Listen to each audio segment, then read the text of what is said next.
আসসালামু আলাইকুম everyone, welcome to ফারহাস food art. আজ আমি আপনাদের সাথে বাসায় তৈরি ভেজে রাখা পাউরুটির রেসিপি শেয়ার করছি। তৈরি করা অনেক সহজ আর খেতেও কিন্তু অনেক মজার হয়েছিল। এক কাপ চায়ের সাথে বিকেলের নাস্তায় এই রেসিপিটি থাকলে কিন্তু আর কোনো কথাই নেই। মিক্সিং বলে দিয়ে দিচ্ছি 1 কাপের মতো হালকা গরম দুধ, হাফ টেবিল স্পুনের মতো দিয়েছি ইস্ট, 1/4 কাপের মতো চিনি দিয়েছি। চিনি সেটা বাড়িয়ে বা কমিয়ে দিতে পারেন। তারপর ভালো করে মিশিয়ে নিতে হবে যেন চিনির কোনো দানা না থাকে। তারপর কিছুক্ষণ রেখে দিব। ইস্টটা কিন্তু অ্যাক্টিভেট হয়ে যাবে যদি ভালো কোম্পানির থাকে। এখন দিয়ে দিচ্ছি 2 কাপের মতো ময়দা, একটা ডিম, সামান্য পরিমাণে লবণ দিয়ে ভালো করে মিশিয়ে নিয়েছি। মিশানো হয়ে গেলে ভালো করে মথে নিয়ে সফট একটা ডো তৈরি করে নিব। ডোটা যখন তৈরি হয়ে যাবে আমি 20 মিনিটের জন্য রেস্টে রেখে দিব।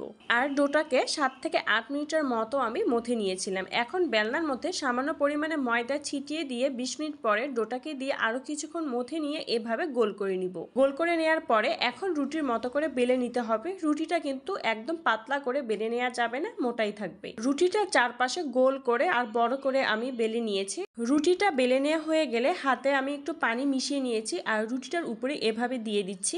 তার উপরে দিয়ে দিব সাদা তিল, তাহলে তিলগুলো খুব ভালোভাবে বসবে। আমি আর একটু হাতের তালু দিয়ে চাপ দিয়ে দিচ্ছি, তাহলে ভাজার সময় তিলগুলো পড়ে যাবে না। বাজারে বিভিন্ন ধরনের কাটার পাওয়া যায়, সেগুলো দিয়ে আপনারা গোল করে কেটে নিতে পারেন বা যে কোনো ডিজাইন করে কিন্তু কেটে নিতে পারেন। আমি স্টিলের গ্লাসের সাহায্যে গোল করে কেটে নিচ্ছি। আর 2 কাপ ময়দা দিয়ে কিন্তু অনেকগুলো পাউরুটি তৈরি করা যায়। 2 কাপ ময়দা দিয়ে 9 থেকে 10টার মতো কিন্তু পাউরুটি তৈরি করা যায়।